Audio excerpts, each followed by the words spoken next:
My dear brothers and sisters, today we shall study the next paragraph of the lesson. The name of the lesson is The Lost Child.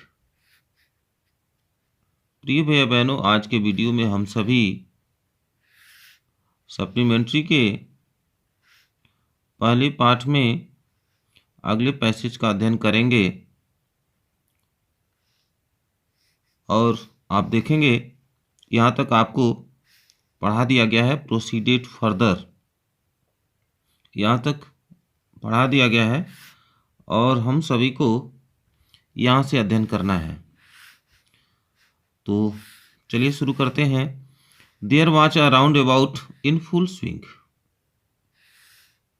There watch a roundabout. Roundabout का अर्थ है चरखी। जो मेले में एक बड़ा चरखी रहता है, झूला रहता है, तो उसी के बारे में इसमें दिया हुआ है, इस पैराग्राफ में दिया हुआ है। और वह बालक मेले में गया हुआ है और वहाँ पर एक बहुत बड़ा चरखी, एक बहुत बड़ा झूला देखता है, जिसको देखकर वह काफ़ी आकर्षित होता है। तो देखेंगे, there watch a roundabout in full swing. एक चरखी था इन फुल स्विंग, यानी पूर्ण गति में था। यानी एक चरखी, जिसे आप एक झूला भी कह सकते हैं, वह पूर्ण गति में था, यानी गोल गोल घूम रहा था। Main, women and children carried away in a wheeling motion. Main, women and children, पुरुष, महिलाएं और बच्चे, carried away in a wheeling motion. Wheeling motion मतलब घुमावदार गति में। पुरुष, महिलाएं और बच्चे, पुरुष, महिलाएं और बच्चे एक घुमावदार गति में घूम रहे थे। यानी उस झूले में, उस चरखी में बैठे हुए थे और एक घुमावदार गति में पुरुष, महिलाएं और बच्चे घूम रहे थे।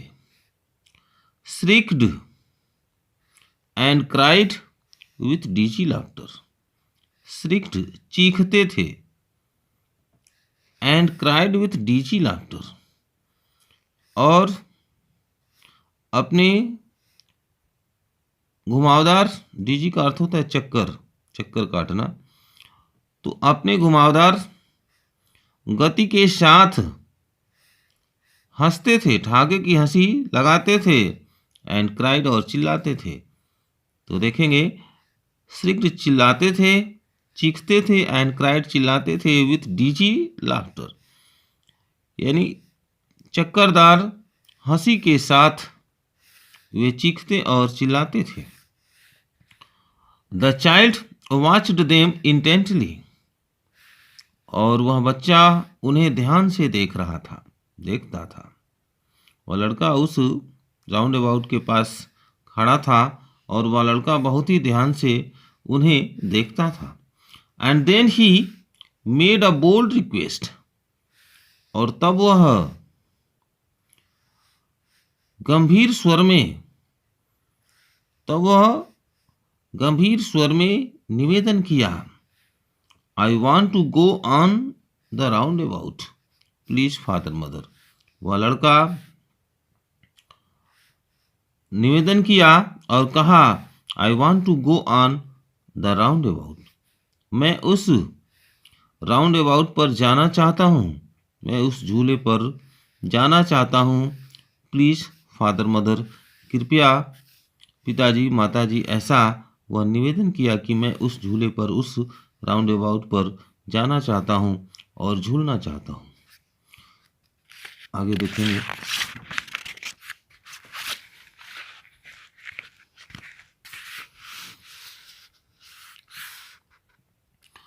There was no reply.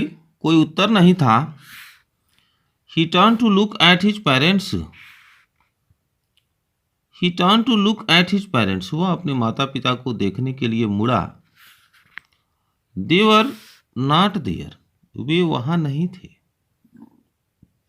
वह अपने माता पिता को देखने के लिए मुड़ा। दे वर नॉट देयर, वे वहां नहीं थे। अहेड ऑफ हिम, उसके आगे नहीं थे। He turn to look on either side, वह उन्हें एक तरफ देखने के लिए मुड़ा। वह उन्हें एक तरफ देखने के लिए मुड़ा। दे वर नॉट देयर, वे वहां नहीं थे। ही लुक्ड बिहाइंड, वह पीछे देखा। There was no sign of them, उनका कोई अता पता नहीं था, यानी उनका कोई चिन्ह दिखाई नहीं दिया। अब कहने का मतलब यहाँ पर बताया गया है कि वह लड़का ध्यान से उस राउंड अबाउट को देख रहा था और एक बार वह गंभीर स्वर में अपने माता पिता से निवेदन किया और उसके माता पिता कुछ बोले नहीं और वह लड़का ध्यान से उस झूले को देख रहा था। उसके बाद से वह लड़का अपने माता पिता से वहीं से अलग हो जाता है। तो वही बात इसमें बताई जा रही है कि वह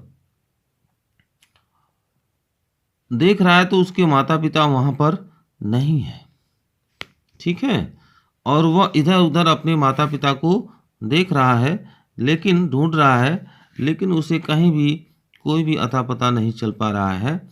there was no sign of them, उनका कोई भी चिन्ह नहीं था, कोई भी चिन्ह या उनका कोई अता पता मालूम नहीं पड़ रहा है।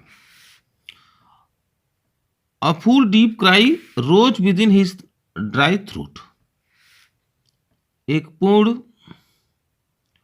डीप क्राई यानी गहरी रोने की आवाज रोज निकल पड़ी with in his dry throat, उसके सूखे गले से, यानी एक पूर्ण गहरी रोने की आवाज उसके गले से निकल पड़ी जब वह इधर उधर अपने माता पिता को देख लिया।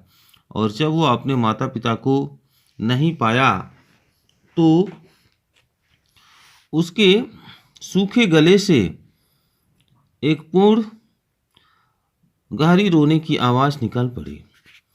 And with a sudden jerk of his body, और अचानक अपने शरीर को झटका देते हुए ही रैन फ्रॉम फियर, वह वहां से दौड़ा। फियर ही स्टूड, जहां वह खड़ा था,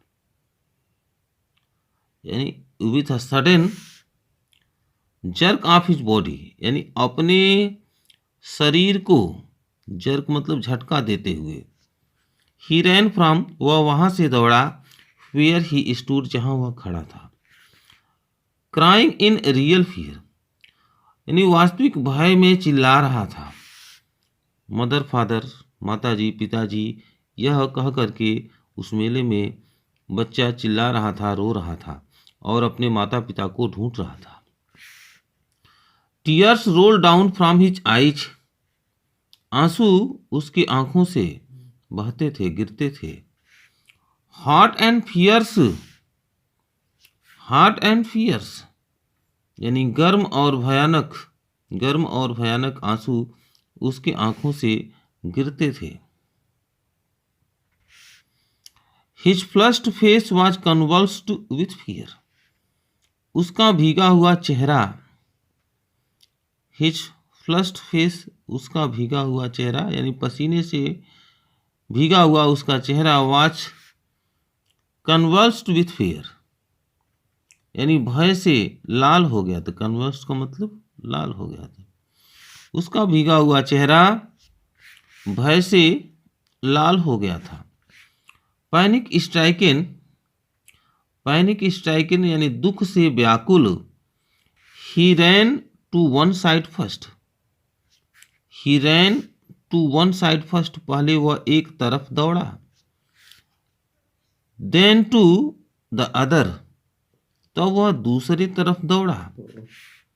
hither and thither, in all directions, hither and thither का अर्थ है यहाँ वहाँ, यहाँ वहाँ, इन ऑल डायरेक्शंस, सभी दिशाओं में।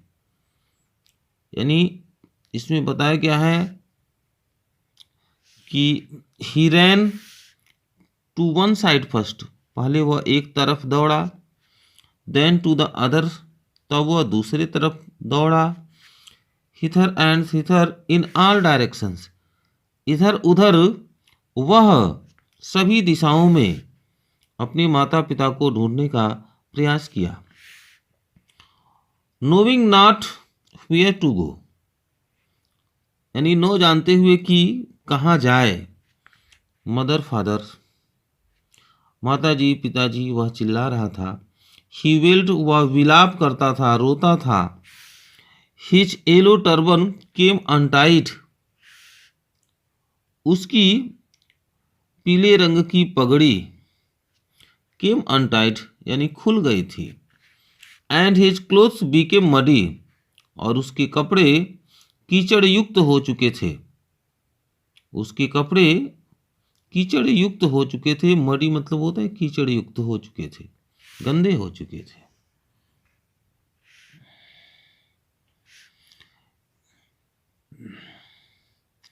Having run to and fro, तो यहाँ पर देखेंगे to and fro, to and fro का मतलब आगे पीछे। Having run to and fro in a race of running for a while, यानी आगे पीछे दौड़ने के बाद, in a race of running for a while, यानी थोड़ी देर, यानी कुछ दूरी पर दौड़ने के बाद, ही स्टूड डिफीटेड, वह हार कर खड़ा हो गया। वह लड़का हार करके खड़ा हो गया, थक करके वह खड़ा हो गया, हार करके खड़ा हो गया। His cries suppressed into सॉब्स, his cries उसका रोना, सप्रेस्ड इनटू सॉब्स सिसकियों में बदल गया, उसका रोना सिसकियों में बदल गया। एट लिटिल डिस्टेंसेज, थोड़ी दूरी पर, ऑन द ग्रीन ग्रास, थोड़ी दूरी पर हरे घास पर, ही कुड सी, वह देख सकता था, थ्रो हिज फिल्मी आइज, यानी जहां पर वह लड़का खड़ा था उसके सामने, मतलब थोड़ी दूर पर, ऑन द ग्रीन ग्रास, हरे घास पर, ही कुड सी, वह देख सकता था, थ्रो हिज फिल्मी आइज, मतलब अपने सरसरी नज़र से, अपने सरसरी नज़र से वह देख सकता था, हरे घास के मैदान पर वह देख सकता था। मेन एंड वुमेन टॉकिंग, यानी पुरुष और महिलाएं बातचीत कर रही थी, यानी पुरुष और महिलाएं आपस में बातचीत कर रही थी। जहाँ पर वह लड़का खड़ा था वहीं थोड़ी दूर पर घास का एक मैदान था, और हरे भरे घास पर वह लड़का अपनी सरसरी नज़र से देख सकता था कि पुरुष और महिलाएं बातचीत कर रही थी।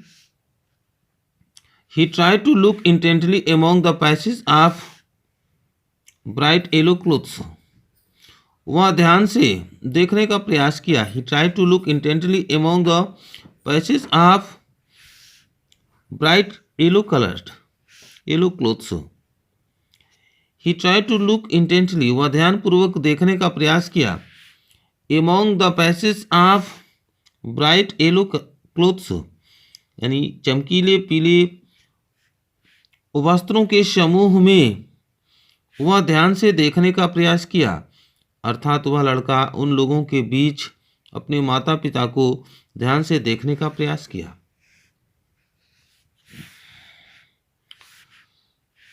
But there was no sign of his father and mother among this people, किंतु there was no sign of his father and mother among this people, इन लोगों के बीच में उसके माता पिता का कोई निशान नहीं था, किंतु उन लोगों के बीच में उसके माता पिता का कोई निशान नहीं था। हु सीम्स टू लाफ, जो हंसते हुए प्रतीत होते थे, एंड टॉक, यानी वे लोग जो हरे भरे घास के मैदान पर खड़े थे, हरे घास पर खड़े थे, वे लोग हंसते हुए प्रतीत होते थे, एंड टॉक, और बातचीत करते हुए प्रतीत होते थे। Just for the sake of laughing and talking, जैसा कि मालूम पड़ता था कि वे लोग बिल्कुल हंसने और बातचीत करने के लिए ही वहां पर गए हैं, और वे लोग, वे पुरुष और महिलाएं हंसते हुए और बातचीत करते हुए प्रतीत होते थे। ठीक है, तो प्रिय भैया बहनों, आज के वीडियो में यहाँ तक बताया गया है लाफिंग एंड टॉकिंग, तो यहाँ तक बताया गया है, यहाँ तक निशान लगा लेंगे और अगले वीडियो में शेष भाग आपको बताया जाएगा। यदि वीडियो अच्छा लगे तो लाइक शेयर सब्सक्राइब करेंगे, जैसा कि आप करते भी हैं।